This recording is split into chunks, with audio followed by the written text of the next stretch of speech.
class. I hope this video will help you to understand English. So, today we are going to see the English grammar topic for class 10th. Let's see what are the topics that we are going to clear in the first term. As you know, जैसे आप सभी को पता है कि इस बार जो है ICSE हो चाहे CBSE हो या स्टेट बोर्ड हो, हमारे पास जो है 2 टर्म एग्जाम्स होंगे, वो हमारे फर्स्ट टर्म और सेकेंड टर्म। तो सिलेबस जो है उसी के अकॉर्डिंग जो है बांटा गया है। तो इस बार जो आपका जो ग्रामर का पोर्शन होगा, जैसे आपको पता है कि आपका रीडिंग स्किल्स होगा, राइटिंग स्किल्स विद ग्रामर होगा और लिटरेचर पार्ट होगा आपका, ठीक है।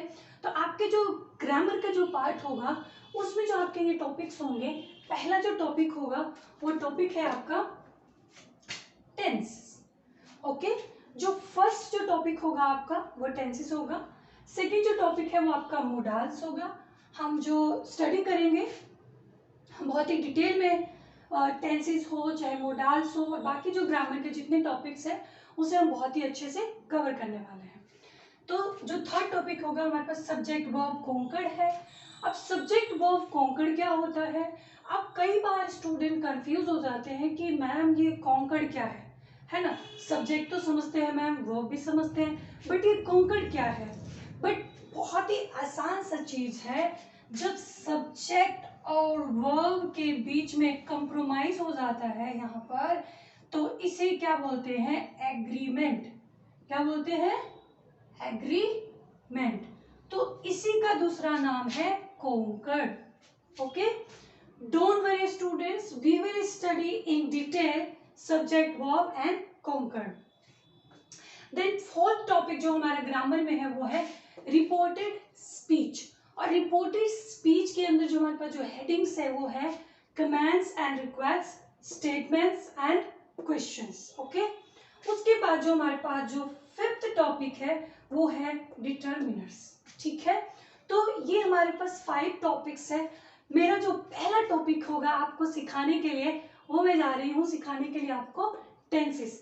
बहुत बार बच्चे जो है टेंसेस को नहीं समझ पाते हैं और जब उनके एग्जाम्स जब करने का टाइम आता है तो वो बहुत ही कंफ्यूज हो जाते हैं। लेकिन इसके लिए हमें क्या करना है? We have to clear our concept A to Z topic. मतलब टेंसेस के हमारे जितने भी टॉपिक्स हैं हमें क्या करना है? स्टेप बाय स्टेप जो है इसे क्लियर करना है। तो let's see in this video we are going to see the topic tenses, okay. So students we are going to see now tenses, ठीक है।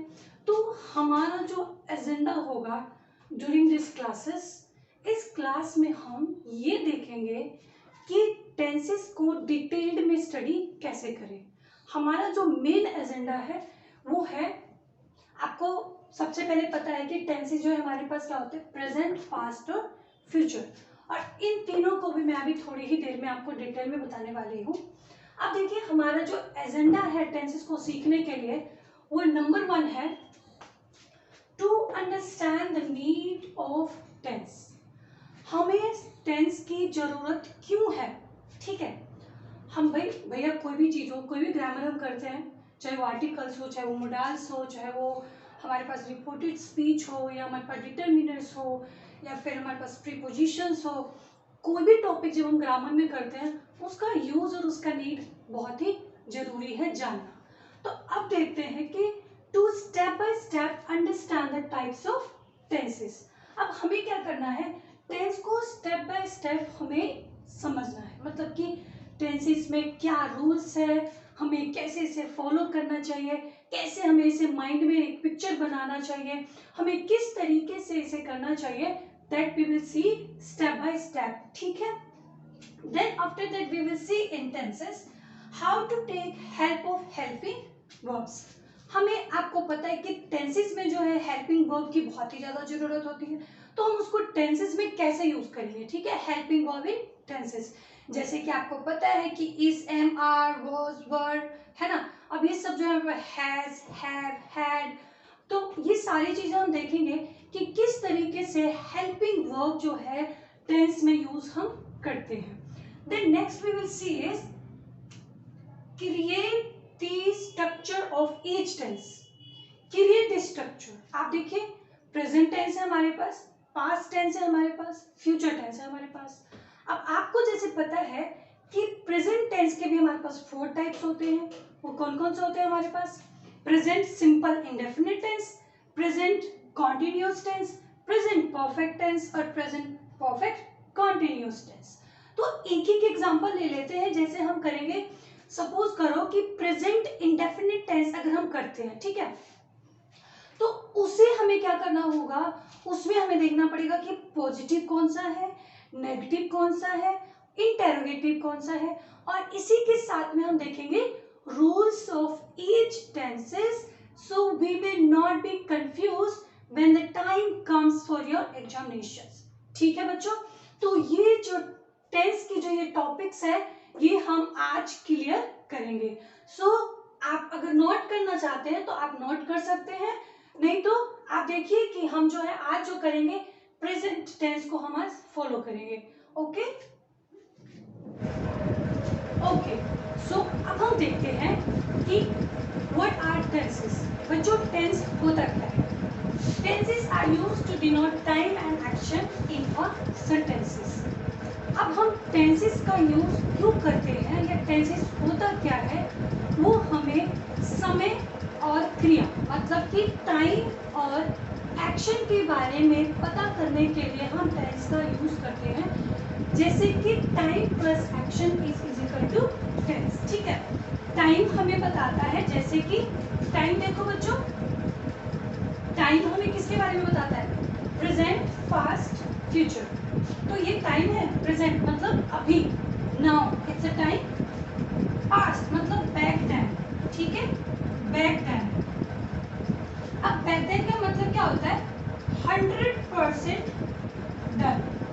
ठीक है, जो काम हमने कंप्लीट कर लिया है बैक टाइम, तो ये क्या कर रहा है, मतलब कि जो हमने कर लिया है काम पास्ट में, वो क्या है? Back time, that is past. तो ये क्या कह रहा है? हमें पिछले समय के बारे में बता रहा है। ठीक है, that is telling us about past. ठीक है, देन फ्यूचर। फ्यूचर टेंस क्या होता है? मतलब कि कमिंग टाइम, जो हमें आने वाले समय के बारे में बताता है। ठीक है, तो ये क्या हो गया? अकॉर्डिंग टू टाइम हमारे पास जो है वो 3 है, प्रेजेंट टेंस, पास्ट टेंस और फ्यूचर टेंस। प्रेजेंट टेंस होता है जो हमें अभी के बारे में बताता है, और पास्ट टेंस मतलब कि कंप्लीटेड, डन। ठीक है, और उसके बाद जो हमारे पास फ्यूचर टेंस है हमारे पास, और फ्यूचर टेंस का मतलब होता है कि कमिंग टाइम, आने वाला समय। अब हमने टाइम तो देख लिया, लेकिन अब हमें एक्शन भी देखना है। तो टाइम कितने प्रकार के होते हैं? 3, मतलब कि प्रेजेंट, पास्ट और फ्यूचर। कितने होते हैं? Present, past, future. ये तो हमारे टाइम हो गए। ठीक है, उसके बाद आते हैं हमारे एक्शन। तो अब देखो, एक्शन मतलब कि क्रिया, मतलब कि काम। ठीक है, वर्क। अब हमारे पास काम कितने प्रकार के होते हैं? 4 प्रकार के काम होते हैं। वो कौन कौन से होते हैं? Simple indefinite, continuous, perfect, then perfect continuous tense. अब इसका मतलब क्या होता है? सिंपल इंडेफिनिट मतलब कि असीमित होना। अब देखो, मतलब कि इसका मतलब हुआ अनलिमिटेड। अनलिमिटेड क्यों हम इसे कहते हैं? क्योंकि आप क्या करते हो, आप कोई भी काम करते हो, इसकी पहचान ऐसे है, ता ते ती, मतलब करते हैं। ठीक है, करती हूँ, करते हैं, इस तरीके से जहाँ पे तो आता है, that means shows your habit. आप किस काम को करते हो। भाई मैं कहती हूँ कि भाई मैं जो है किसी भी काम को करती हूँ, बट मुझे नहीं पता कि वो काम, किसी दूसरे व्यक्ति को ये नहीं पता कि ये काम कब तक करता है। मतलब कि जो है ये जो है एक अनलिमिटेड टाइम है, मतलब कि असीमित समयों के बारे में हमें बताता है, दैट इज सिंपल इंडेफिनिट। ठीक है, अब हमारे पास आता है कंटिन्यूअस। ये एक एक्शन है, मतलब कि लगातार कर रहे हैं।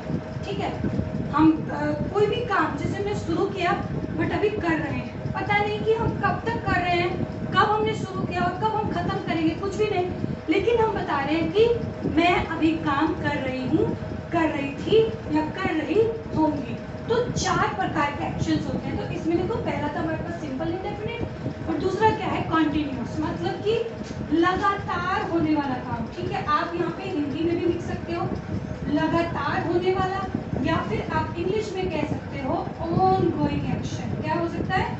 On going action. गुड। उसके बाद हमारे पास परफेक्ट टेंस आता है। अब परफेक्ट टेंस हमें क्या बताता है? The work has been completed, मतलब कि complete work, finished action. Short में जब हम बच्चों को बोलते हैं कि परफेक्ट टेंस को कैसे करना है, फिनिश एक्शन, मतलब कि जो काम खत्म हो चुका है, मतलब कि 100% जो है काम जो हमारा कंप्लीटेड है। क्या है? कंप्लीटेड। अब हमारे पास यहाँ पे जगह ना होने की वजह से मैं बताती हूँ कि आपको एक और है जो पास्ट परफेक्ट कंटिन्यूअस टेंस। क्या है हमारे पास? Past perfect continuous tense. मैंने शॉर्ट में लिखा है यहाँ पर। पास्ट परफेक्ट कंटिन्यूअस टेंस क्या होता है? मतलब कि हमने कोई काम शुरू किया था, ठीक है, और हम उस काम को अभी भी कर रहे हैं और हो सकता है कि वो फ्यूचर में कमिंग टाइम में वो क्या हो, काम खत्म हो जाए। जैसे कि I will be taking class, या फिर I would have done this class. तो ये हमारे पास हो जाएगा परफेक्ट कंटिन्यूअस टेंस, मतलब कि मैं कोई काम खत्म कर चुका हूँ या कर चुके थे या कर चुके होंगे। मतलब जो काम हमने शुरू किया है उसे क्या कहते हैं? खत्म कर दिया है, मतलब खत्म कर चुके हैं, कर चुके थे या कर चुके होंगे।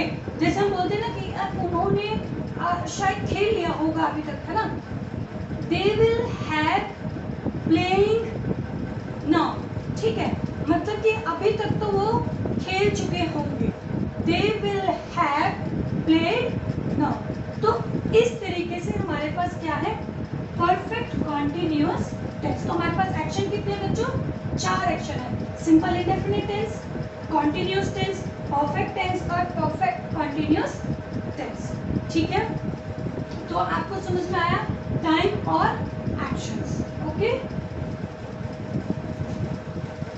Okay dear students, now what you do is you can make a table in your register. आप अपने रजिस्टर पे इस तरीके से कॉलम बना लीजिए कि हमारे पास टेंस लिख के, हमारे पास कौन कौन से टेंस है? प्रेजेंट टेंस, पास्ट टेंस, ठीक है, और future tense.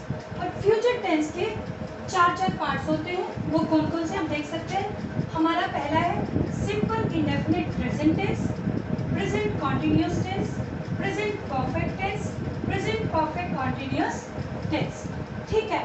Then past tense के भी 4 पार्ट्स होते हैं, जैसे कि simple indefinite past tense, past continuous tense, past perfect tense, past perfect continuous tense, ठीक है। Then after that we have future tense. अब फ्यूचर टेंस में आप देख सकते हो कि हमारे पास है फ्यूचर इंडेफिनिट टेंस। आप इसको फ्यूचर इंडेफिनिट सिंपल टेंस भी बोल सकते हो और आप इसको फ्यूचर इंडेफिनिट टेंस भी कह सकते हो। Future continuous tense, future perfect tense, future perfect continuous tense.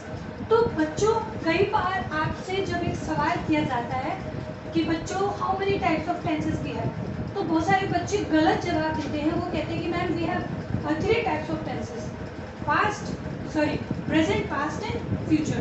भाई ऐसे कैसे हो सकता है? पास्ट, प्रेजेंट और फ्यूचर तीनों के भी पार्ट्स होते हैं। तो टोटल कितने हो गए बच्चों हमारे पास? प्रेजेंट टेंस के कितने पार्ट्स हो गए? 4। पास्ट टेंस के कितने हो गए? 4, ठीक है, और फ्यूचर टेंस के कितने पॉइंट हो गए? 4। तो टोटल जो हमारे पास आ गया, हमारे पास कितने टेंसेस होते हैं? 12 टेंसेस। तो आज के बाद फिर से गलत नहीं करना। अगर आपसे कोई पूछता है कि how many tenses are there, then what are you going to say? आप क्या कहने जा रहे हैं? You will say with the confidence, ma'am और sir, there are 12 types of tenses. There are present tense, past tense, future tense. Under present tense there are present indefinite tense, present continuous tense, present perfect tense, present perfect continuous tense. Then past definite simple tense, then past continuous tense, past perfect tense, past perfect continuous tense.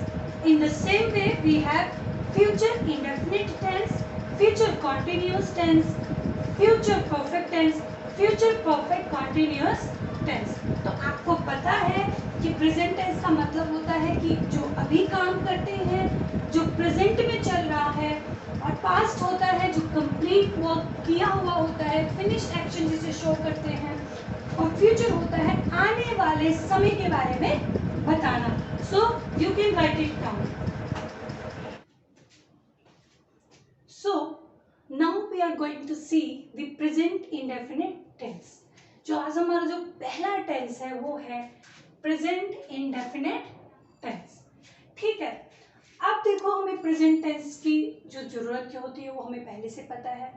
हमें present में होने वाले काम के बारे में जानने के लिए हम क्या करते हैं, प्रेजेंट टेंस का यूज करते हैं. लेकिन हमने देखा, हमने जब बोला था कि हमारा एजेंडा क्या है कि हम स्टेप बाय स्टेप टेंस को समझेंगे. तो first today we are going to understand the rules of present tense. Okay, the rules of present tense. तो देखो अब हमें देखना है कि इसका स्ट्रक्चर क्या है. ठीक है, how we are going to make it. अब आपको पता है कि पॉजिटिव टेंस सेंटेंसेस होते हैं, आपको पता है कि नेगेटिव सेंटेंसेस होता है, आपको पता है कि इंटेरोगेटिव सेंटेंसेस होता है. So we will discuss each tenses one by one, और you can say step by step. ठीक है, एक के बाद एक जो है हम टेंसेस की स्टडी करेंगे. अब देखो, इसे आगे बढ़ने से पहले हमें क्या देखना है कि प्रेजेंट इंडेफिनिट का रूल क्या होता है. सब्जेक्ट प्लस वर्ब की फर्स्ट फॉर्म प्लस ई और ई एस प्लस ऑब्जेक्ट. ठीक है, तो अभी हम क्या करेंगे, इसे भी हम जो है डिटेल में अभी पता करेंगे कि कहां पर ई और ई एस का यूज होता है और कहां पर ई और ई एस नहीं लगता है. ठीक है, तो लेट्स सी द एग्जांपल्स. अगर हम पॉजिटिव कंस्ट्रक्ट करें, ठीक है, तो पॉजिटिव के लिए फॉर्मूला क्या होता है. ओके, सब्जेक्ट प्लस वर्ब की फर्स्ट फॉर्म प्लस ई और ई एस प्लस ऑब्जेक्ट. ठीक है बच्चों, आप इसे बिल्कुल भी नहीं भूलना है. ठीक है, आपने अपने प्रीवियस क्लासेस में वर्ब की फॉर्म्स आपने पढ़ी होगी. आपके पास जो वर्ब होते हैं, आपके 3 फॉर्म्स आते हैं. ठीक है, जिसमें आपके पास होता है फर्स्ट फॉर्म, सेकंड फॉर्म और थर्ड फॉर्म. ठीक है, तो आपको पता है कि प्रेजेंट इंडेफिनिट टेंस में हम कौन सा वर्ब यूज करेंगे, वर्ब की फर्स्ट फॉर्म. तो देखो, let's see some example. Through example it will be clear to us. ठीक है, ही प्लेज फुटबॉल, वो फुटबॉल खेलता है. वी प्ले फुटबॉल, हम फुटबॉल खेलते हैं. She likes to play guitar, उसे गिटार बजाना पसंद है. I like to eat sweets, मुझे जो है मिठाई खाना पसंद है. तो बच्चों देखो, ही क्या है, सब्जेक्ट, प्लेस क्या है, वर्ब की first form plus S. Football क्या हो गया आपके पास, ऑब्जेक्ट. ओके, वी क्या हो गया आपके पास, सब्जेक्ट. प्ले क्या हो गया आपके पास, वर्ब की फर्स्ट फॉर्म, और फुटबॉल क्या हो गया आपके पास, ऑब्जेक्ट. तो अब आप ये सोच रहे होंगे कि मैम ही के साथ प्ले में हमने एस लगा दिया, वी के साथ जब प्ले था हमने एस नहीं लगाया, तो हम इसको भी समझ लेंगे. ठीक है, अब इसको समझने के लिए अभी मैं आपको थोड़ी देर में बताऊंगी कि हमने यहाँ पे एस क्यों लगाया और यहाँ पे हमने एस क्यों नहीं लगाया. जैसे शी लाइक्स टू प्ले, अब देखो शी क्या हो गया, सब्जेक्ट हो गया. लाइक्स क्या हो गया, वर्ब की फर्स्ट फॉर्म प्लस एस. ठीक है, और टू प्ले गिटार, तो ये क्या हो गया हमारे पास, ऑब्जेक्ट. तो अब देखो यहाँ पर भी हमने एस लगाया. I like to eat sweets, I क्या है बच्चों, सब्जेक्ट है. लाइक क्या है, वर्ब की फर्स्ट फॉर्म है, और टू ईट स्वीट्स क्या हो गया हमारे पास, ऑब्जेक्ट हो गया.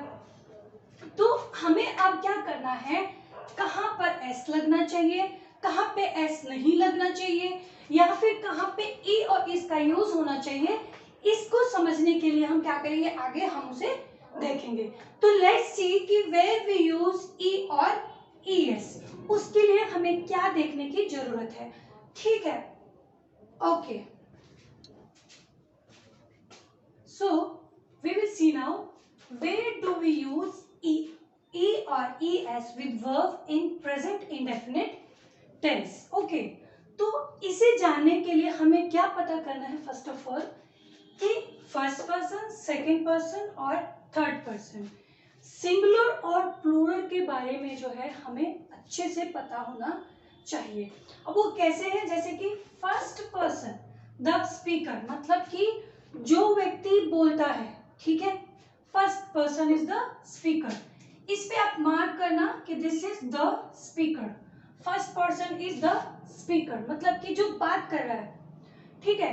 तो वो क्या हो गया, I is the singular first person and plural will be we.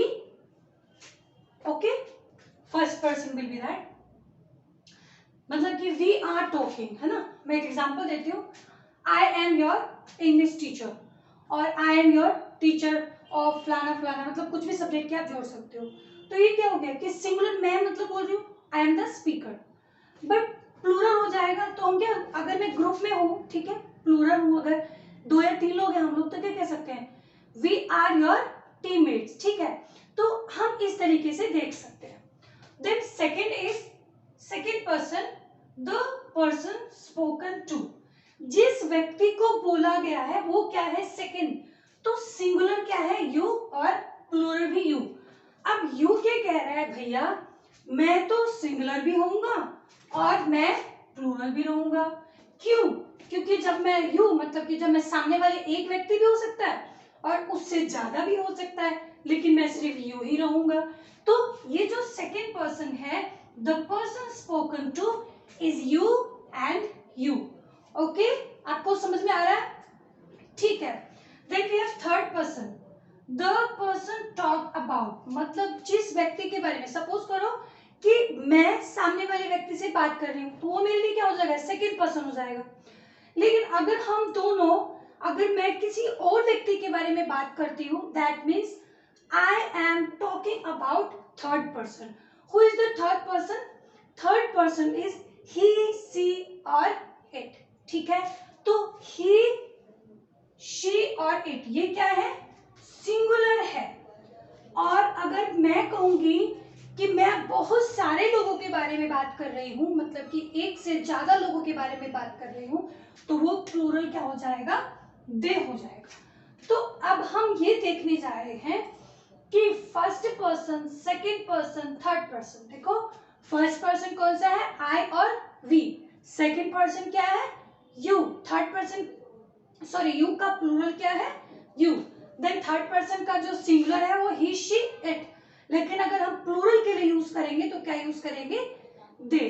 तो अब हम क्या देखेंगे कि ई और ई एस जो है कहां पर लगता है. तो साफ साफ है भैया, जहां पे थर्ड पर्सन, मतलब कि ही, शी और इट, ही, शी, इट, अगर सब्जेक्ट का काम कर रहा हो प्रेजेंट इंडेफिनिट टेंस में, तो हम आंख बंद करके क्या करने वाले हैं, ई और ई एस का यूज हमें करना है. लेकिन अभी यहाँ पर भी फर्क पड़ता है भैया, यहाँ तो हमें कहीं में तो एस यूज करना है, ठीक है, लेकिन इसके भी रूल्स होते हैं कि कुछ वर्ब्स ऐसे होते हैं जहाँ पे हमें ई एस लगाना होता है, और कुछ वर्ब ऐसे होते हैं जहाँ पे सिर्फ ई लगाना होता है.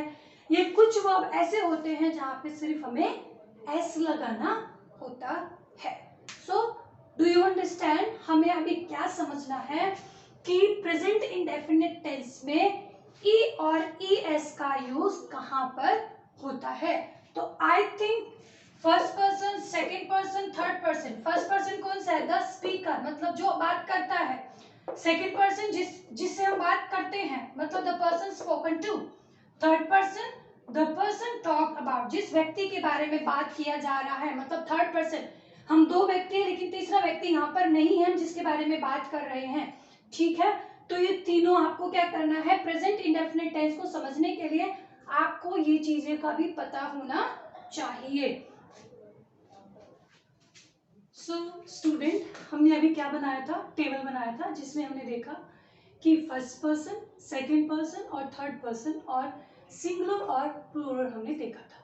फिर हमें यहाँ पर सवाल ये था कि ई और ई एस का यूज कहाँ पर होता है। तो देखो हमें हमेशा से ये ध्यान रखना है, जहाँ पर ही शी इट सब्जेक्ट का काम कर रहा हो, when it works for subject we always use S और ई एस। ठीक है, तो अब देखो हमारे पास कैसे हैं पर्सन, जहाँ पे ही शी इट और एनी अदर थर्ड पर्सन होगा वहां पे ई और ई एस इज यूज्ड। ठीक है, अब देखो फॉर एग्जाम्पल के लिए हम देखते हैं ही सिंग्स ब्यूटिफुली। ठीक है, तो हमने क्या करा, यहाँ पे ही के साथ हमने सीधा एस लगा दिया, जैसे कि it looks to be awful. अब देखो जहां पे ही शी इट आएगा हमेशा हमें क्या यूज करना है, थर्ड पर्सन। ठीक है, जब भी सब्जेक्ट का काम कर रहा हो तो ही क्या है, सब्जेक्ट का काम कर रहा है, तो हमें क्या लगा दिया, और वर्ब के फर्स्ट फॉर्म के साथ हमें क्या लगाना है, एस और ई एस। तो हमें यहाँ पे क्या लगाना है, एस। देन इट क्या है हमारे पास, सब्जेक्ट का काम कर रहा है इट। ठीक है, तो लुक्स टू बी ऑफुल, तो लुक्स क्या है हमारे पास, वर्ब की फर्स्ट फॉर्म प्लस एस, और ये आपको पता है कि ये क्या है, ऑब्जेक्ट। अब देखो हमने कहा कि एनी अदर थर्ड पर्सन और नेम। ठीक है, राहुल, राहुल क्या कर रहा है बच्चे, सब्जेक्ट का काम कर रहा है। क्या कर रहा है, सब्जेक्ट का काम कर रहा है। तो Rahul goes to school with me. अब देखो यहाँ पे हमने क्या करा, वर्ब की first form plus E S का यूज हमने यहाँ पर करा है। ठीक है, Rahul goes to school with me. ठीक है, देन उसके बाद जो है ये क्या था हमारे पास, थर्ड पर्सन था। अब क्या है, आई यू वी और दे, इसके साथ जो वर्ब का फर्स्ट फॉर्म है उसके साथ हम क्या यूज करते हैं, क्या हम एस लगाते हैं, क्या हम ई एस लगाते हैं, या फिर कुछ भी नहीं लगाते। तो इसका क्या मतलब है, देखो based form of verb is used with this subject I you we they, जहां पे आई यू वी दे, ठीक है, सब्जेक्ट का काम करता हो। ठीक है, किसका काम करता हो, सब्जेक्ट का काम करता हो, वहां पर हम क्या यूज करते हैं, base form of verb is use. Base form कैसे होता है, फॉर एग्जांपल के लिए मैं आपको करके दिखाती हूँ। जैसे कि हम एक इजी सा एग्जांपल ले लेते हैं, गो। ठीक है, तो ये क्या होता है हमारे पास, वर्ब की फर्स्ट फॉर्म, और गो, वेंट, गॉन। अब ये देखिए कि ये क्या है, वर्ब की सेकेंड फॉर्म है, और ये क्या है, वर्ब की थर्ड फॉर्म है। लेकिन जो वर्ब की फर्स्ट फॉर्म होती है इसे बोलते हैं बेस फॉर्म ऑफ वर्ब, मतलब कि ओरिजिनल फॉर्म इसे हम बोलते हैं, ओरिजिनल फॉर्म, जिसे हम बेस भी बोलते हैं। तो जहां पे आई यू वी दे सब्जेक्ट का काम कर रहा होता है, वहां पे हम क्या लगाते हैं, base form of verb. For example देखो यहाँ पर आप सब देख सकते हो, आई प्ले फुटबॉल। ठीक है, आई के साथ मैंने देखो प्ले के साथ एस और एस नहीं लगाया, क्यों, क्योंकि हमें इसमें ओरिजिनल वर्ब की फॉर्म यूज करना है। तो ओरिजिनल जो प्ले, प्लेड, प्लेड, तो हमें ओरिजिनल फॉर्म कौन सा है वर्ब का, प्ले। आई प्ले फुटबॉल, तो आई क्या है बच्चों, आपको अच्छे से पता होना चाहिए, सब्जेक्ट है, प्ले क्या है, वर्ब की फर्स्ट फॉर्म है, और फुटबॉल क्या है, ऑब्जेक्ट है। उसके बाद देखो दे क्या है हमारे पास, they is the plural and it is third person. अब देखो इसके साथ भी क्या लगेगा, थर्ड पर्सन प्लूरल। ठीक है, दे डांस वेरी वेल, तो ये क्या है, सब्जेक्ट का काम कर रहा है। डांस क्या है, आप पता है आपको डांस का क्या होता है, डांस, डांस, डांस्ड। हमें ओरिजिनल फॉर्म क्या चाहिए, सिर्फ dance. Okay, you look beautiful, आपको पता है कि वर्ब की जो हम अगर डिवाइड करें, लुक, लुक्ड, लुक्ड, तो हमें कौन सा फॉर्म चाहिए, ओरिजिनल फॉर्म चाहिए। तो आप लगा दो इसका ओरिजिनल फॉर्म क्या है, यू लुक ब्यूटीफुल। तो यू क्या हो गया हमारे पास, सब्जेक्ट हो गया, लुक क्या हो गया हमारे पास, वर्ब की फर्स्ट फॉर्म हो गया, और जो ब्यूटीफुल हो गया वो क्या हो गया हमारे पास, ऑब्जेक्ट हो गया। तो ये था हमारे पास वर्ब की फर्स्ट फॉर्म प्लस एस और ई एस। तो और भी हम इसमें देखते हैं कि आगे इसके रूल्स कौन कौन से है। अभी हमने क्या देखा था कि हमें एस और ई एस का यूज कहां पर होता है, जहां पे ही शी इट जो है सब्जेक्ट का काम कर रहा हो तो वहां पर हम क्या लगाते हैं, एस और ईएस लगाते हैं। लेकिन जहां पर आई वी यू दे सब्जेक्ट का काम कर रहा हो तो वहां पर हम क्या यूज करते हैं, वर्ब की ओरिजिनल फॉर्म। ठीक है, और उसके बाद हमें ये देखना है कि which verbs uses E and ES, मतलब कि कौन से वर्ब के पीछे जो है हमेशा से ई और ईएस लगेगा। ठीक है, सॉरी एस लगेगा। ठीक है, एस और ईएस लगेगा। फॉर एग्जाम्पल देखो, यूजेस ऑफ ईएस। ठीक है, ईएस का यूज कहां पर होगा, the words that end with sh ch s x z। ठीक है, मतलब कि जो वर्ड sh से, ch से, s से, x से और z से खत्म होता है उसे हम क्या बोलते हैं, उसके आगे क्या लगेगा, es लगेगा। ठीक है, the word that ends with sh ch s x z। ठीक है, फॉर एग्जाम्पल के लिए पिच, अब हम पिचेस को क्या बना देंगे, पिचेस। तो जहां पे वर्ब जो है सी एच से एंड होता है वहां पर हम क्या यूज कर देंगे, ई एस। जैसे कि ब्रश, अब ये देखो यहाँ पे एंड किससे हो रहा है, सी एच से। अब ब्रश जो वर्ड है वो किससे एंड हो रहा है, एस एच से। तो एस एच, तो हम यहाँ पे क्या लगा देंगे, BRUSHES। ठीक है, brushes. Then we have dress, अब ये वर्ड किससे एंड हो रहा है, एस से। ओके, तो हम यहाँ पर क्या लगाएंगे, ड्रेसेस। ओके, समझ में आ रहा है आप लोगों को। अब जैसे हमें देखो कि ये एस से एंड हो रहा है, ये बॉक्स किससे एंड हो रहा है, एक्स से, तो हम यहाँ पे क्या लगा देंगे, बॉक्सेस। ओके, ईएस का यूज हो जाएगा। फिर हमने देखा कि जेड का यूज है, तो क्विज, अब क्विज के आगे हम क्या लगा देंगे, ES का यूज हम कर देंगे। तो इज दैट क्लियर स्टूडेंट्स, कि जो वर्ड जो है हमारे एंड होते हैं एस एच से, सी एच से, एस से, एक्स से और जेड से, उसे हम क्या यूज करते हैं, ES लगाते हैं। तो देखो पिच किससे एंड हो रहा है, CH से, ब्रश किससे एंड हो रहा है, SH से, ड्रेस किससे एंड हो रहा है, S से, बॉक्स किससे एंड हो रहा है, X से, और क्विज किससे, Z कहां से एंड हो रहा है। तो आप देखो इसमें हमने ES लगा दिया, इसमें हमने ES लगा दिया, इसमें ES लगा दिया, इसमें भी ES लगा दिया, इसमें भी ES लगा दिया।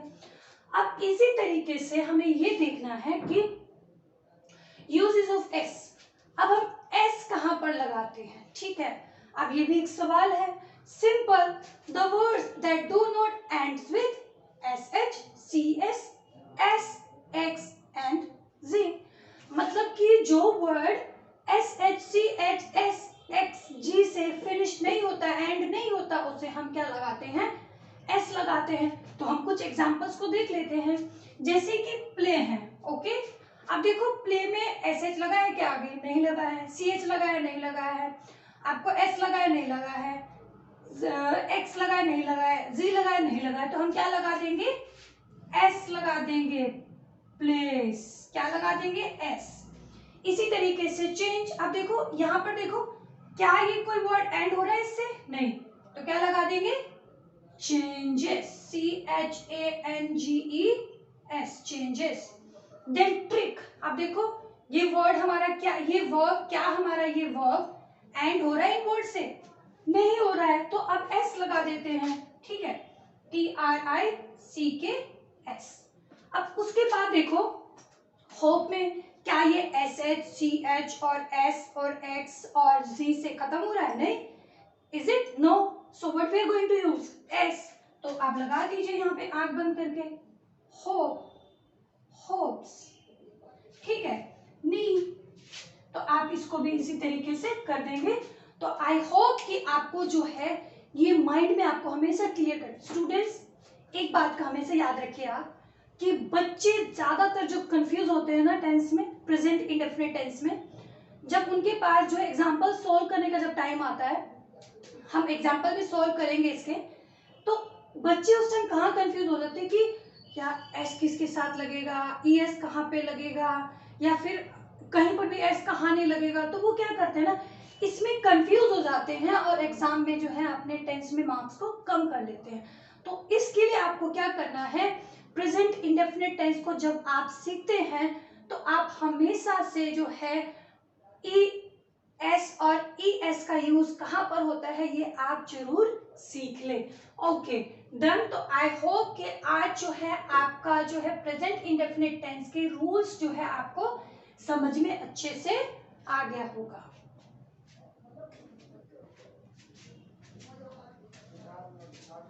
ओके सो स्टूडेंट, हमने अभी क्या फिनिश किया था, प्रेजेंट इंडेफिनिट टेंस के जैसे हमें पता है कि उसके जब हम स्ट्रक्चर फॉर्म करते हैं, जब हम स्ट्रक्चर क्रिएट करते हैं, तो उसका एक होता है पॉजिटिव, जिसमें हमने कर लिया, वहां पे हमने क्या किया था, सब्जेक्ट प्लस वर्ब की फर्स्ट फॉर्म प्लस एस और ई एस का यूज कहाँ करते हैं, है ना, और प्लस ऑब्जेक्ट हमने करा। अब हमारे पास क्या आता है, नेगेटिव टेंसेस और इंटरोगेटिव। तो अभी हम कौन सा कर रहे हैं, present indefinite negative sentences.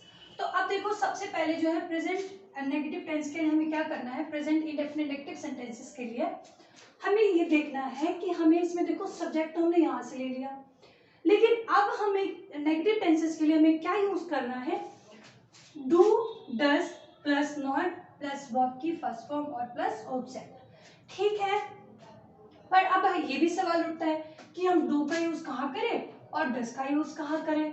Simple, do का यूज हम जो करेंगे वो प्लूरल के लिए करेंगे और फर्स्ट पर्सन और सेकंड पर्सन के लिए करेंगे, लेकिन जो डज का प्रयोग यूज करेंगे वो हमेशा किसके लिए यूज करेंगे, थर्ड पर्सन के लिए यूज करेंगे।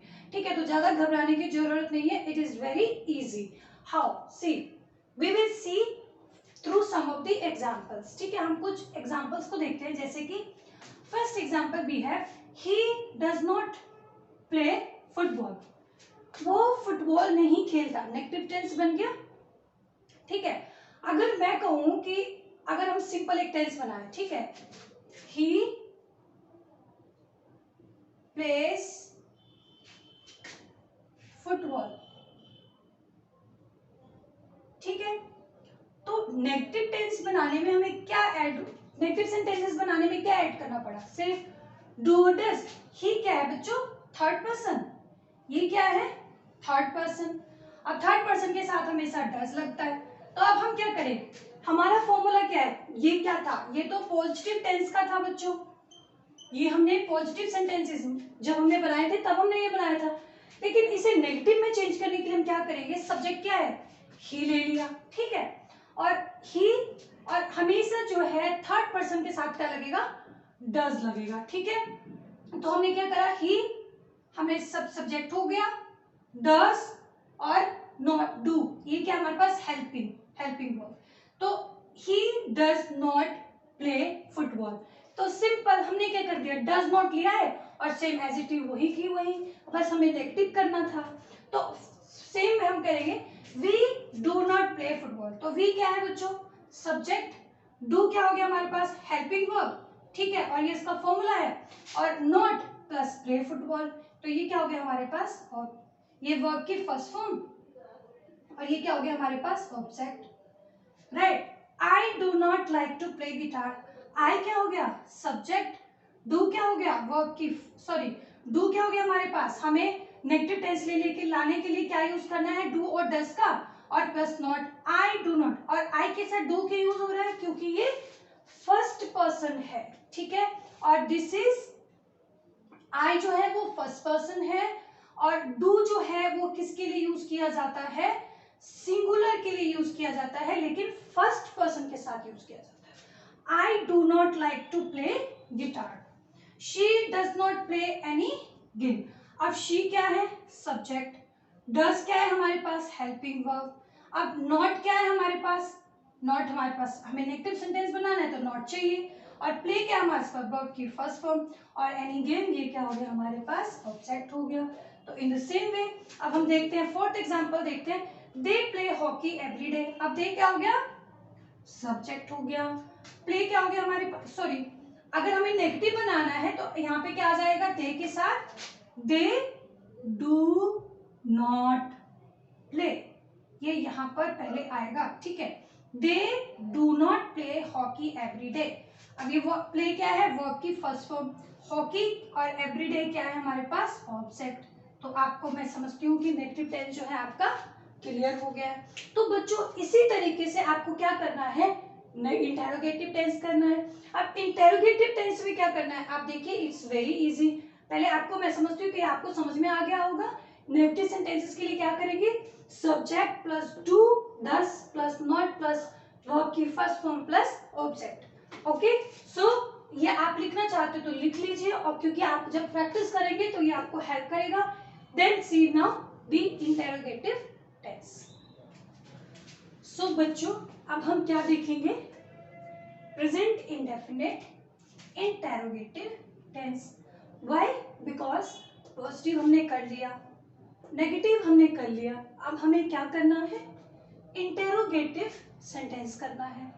तो अब देखो इंटेरोगेटिव में हमेशा होता है कि भैया क्या पूछते हैं, सवाल पूछते हैं और क्या पूछेंगे, है ना, उसे बोलते हैं इंटेरोगेटिव सेंटेंसेस। तो सपोज करो जहां पे कम्युनिकेशंस होता है हम वहां पे कुछ क्वेश्चंस भी पूछते हैं।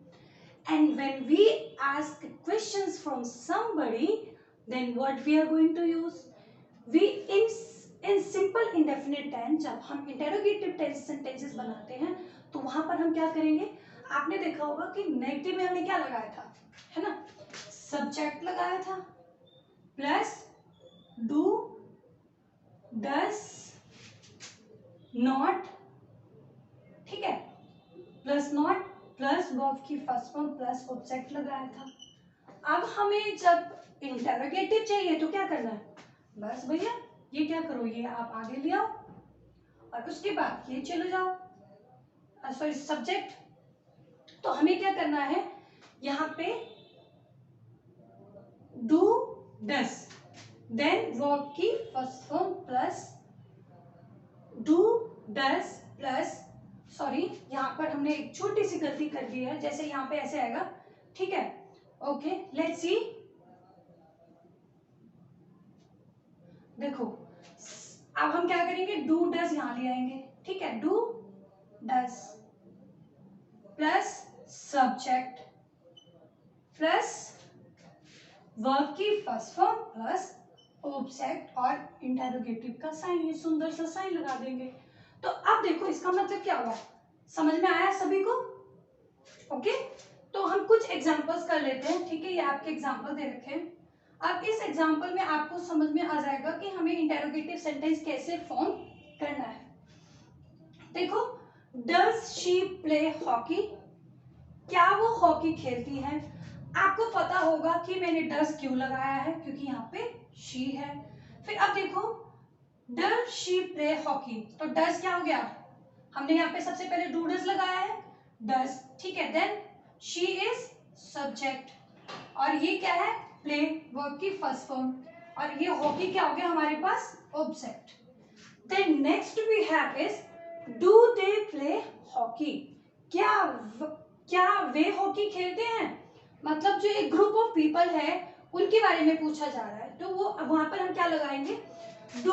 अब ये क्या है, प्लूरल, प्लूरल के साथ में और फर्स्ट पर्सन और सेकंड पर्सन के साथ में हमेशा हम डू का यूज करेंगे, और थर्ड पर्सन जैसे कि ही शी इट और any third person name, there we will always use does for interrogative sentences। तो ये डू क्या हो गया हमारे पास, आपको पता है कि हमें इंटरोगेटिव लाने के लिए क्या चाहिए, हेल्पिंग वर्ब चाहिए, डू। दे क्या हमारे पास, subject. Then play is the verb की first form, then hockey we have object, and then question mark. Am I play hockey, क्या मैं हॉकी खेलती हूँ, ठीक है। अब भैया किसी ने मुझे बोल दिया कि आप तो हॉकी खेलते हो, तो मैं अपने आप से सवाल करने लगी, really am I play hockey, ठीक है। तो हमें उसके लिए क्या यूज करना है, एम आई प्ले हॉकी, तो ये क्या हो गया हमारे पास, हेल्पिंग वर्ब, ये क्या हो गया, सब्जेक्ट हो गया, फिर प्ले मतलब वर्ब की फर्स्ट फॉर्म, और हॉकी क्या हो गया हमारे पास, object. Then do we dance every day, क्या हम डेली नाचते हैं, तो डू क्या हो गया हमारे पास, ये हमने डू क्यों यूज किया है यहाँ पे हमें पता कर लेना है, क्योंकि ये क्या है बच्चों, प्लूरल है और फर्स्ट पर्सन का प्लूरल फॉर्म है, तो इसमें इसलिए हमने डू का यूज किया है। तो अब देखो डू क्या हो गया, हेल्पिंग वर्ब, वी क्या हो गया, सब्जेक्ट, देन डांस क्या हो गया हमारे पास, वर्ब की फर्स्ट फॉर्म, एवरीडे क्या हो गया हमारे पास, object, then does, he come every day on time, तो डस क्या हो गया, ये हमारे पास हेल्पिंग वर्ब हो गया, ठीक है, ही क्या हो गया, सब्जेक्ट हो गया, देन कम हमारे पास क्या हो गया बच्चों, ये हमारे पास हो गया वर्ब की first form plus everyday on time, हमारे पास ये क्या हो गया, ऑब्जेक्ट, और उसके बाद हमारे पास ये सुंदर सा मार्क, क्वेश्चन मार्क। तो आई होप कि हमारे पास जो है अभी हमने सिर्फ और सिर्फ प्रेजेंट इंडेफिनिट टेंस बनाया। हमने स्टार्टिंग से देखा कि प्रेजेंट इंडेफिनिट टेंस क्या होता है, ठीक है। प्रेजेंट इंडेफिनिट टेंस के हमने स्ट्रक्चर बनाना सीखा, जिसमें हमने प्रेजेंट इंडेफिनिट टेंस के फर्स्ट हमने एस ई एस का यूज का देखा हमने कि उसका यूज कहाँ पर होता है, और ठीक है, और फिर हमने पॉजिटिव टेंस किया, नेगेटिव सेंटेंसेस करे, और फिर इंटेरोगेटिव सेंटेंसेस करा। अब देखो फिर एक और बार हम क्या करते हैं, प्रेजेंट इंडेफिनिट टेंस को हम क्या करते हैं, एक बार हम माइंड में रिवाइज कर लेते हैं। तो सबसे पहले आपको प्रेजेंट इंडेफिनिट टेंस में क्या देखना है बच्चों, सबसे पहले आपको क्या देखना है कि जब हम सिंपल टेंस बनाते हैं तो उसमें क्या लगेगा, सब्जेक्ट प्लस वर्ब की फर्स्ट फॉर्म एस और ई एस प्लस ऑब्जेक्ट, जैसे कि she plays football, he plays hockey, ठीक है, he sings beautifully, she looks awful. ये क्या हो गया हमारे पास, प्रेजेंट डेफिनेट सिंपल टेंस में पॉजिटिव स्ट्रक्चर बनाया हमने, और उसके लिए हमारे पास फॉर्मूला क्या था, सब्जेक्ट प्लस वर्ब की फर्स्ट फॉर्म एस और ई एस, और उसके बाद क्या था हमारे पास, ऑब्जेक्ट। उसके बाद हमने कौन से सेंटेंसेस बनाए, नेगेटिव, बट हमें नेगेटिव सेंटेंसेस के लिए क्या चाहिए हमारे पास, subject plus do does plus not plus verb की फर्स्ट फॉर्म प्लस ऑब्जेक्ट, मतलब कि she does not play in the ground, ठीक है, he doesn't like to eat banana, got it, I don't like to eat sweets, I don't like to play hockey, they don't like to come on time, they like to come on time, they do not like to come on time, they don't, मतलब कि, और he, तो इसमें एक और बात हमें याद करना है कि जहां पे he, she, it हो और any other third person हो, हम वहां पर does लगाएंगे, does not, okay, she does not, he does not, it doesn't, ठीक है। उसके बाद हमारे पास आता है I, we, you, they, ठीक है। अगर ये सब्जेक्ट का काम करता है तो इसके साथ हम लगाएंगे do not, they do not, we do not, I do not, okay, they do not, we don't, okay. देन हमारे पास आता है इंटेरोगेटिव। अब भैया इंटेरोगेटिव में हमें पूछने हैं सवाल, तो उसके लिए क्या हो जाएगा, do I like to play hockey, do I like to, या फिर do I come on time, okay, does he come on time, do they come on time, do I come on time, right. तो ये हो गया हमारे पास question mark. तो I hope कि प्रेजेंट इंडेफिनिट टेंस जो है आपको बहुत ही अच्छे से समझ में आ गया होगा, और in next videos we will see the present continuous tense. तो आप, I hope this video will help you a lot. आप स्टार्टिंग से इसे समझिए, और अगर कुछ समझ में ना आए तो आप कमेंट में लिखें ताकि मैं आपका रिप्लाई कर सकूं। Thank you, okay, bye bye.